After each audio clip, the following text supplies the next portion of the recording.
Time is the ultimate truth teller.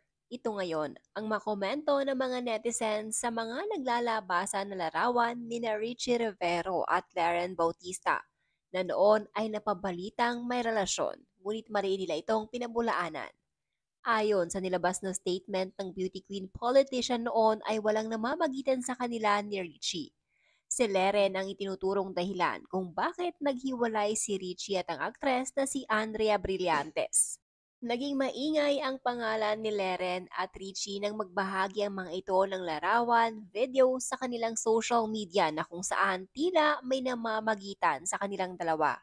Agad din namang binura ang nasabing larawan na ito na naging dahilan tuloy ng mas lalong pagbatikos kay Leren Bautista ng mga netizens, lalong-lalo na mga tagahanga ni Andrea Brillantes.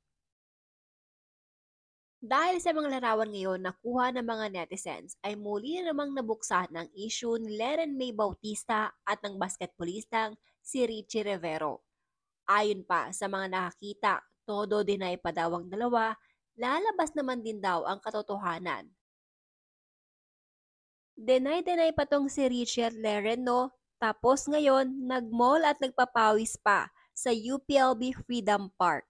Ang damit na ginamit ni Richie isang taon bago malaban siguro?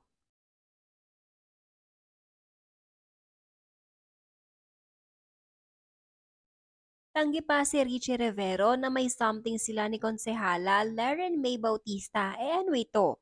Nagminiso as a friend? Time is the ultimate truth teller. Aamin ka rin naman na may something kayo ni Konsehala. Baka ayaw rin ni Laren nang hindi nagla-laundry.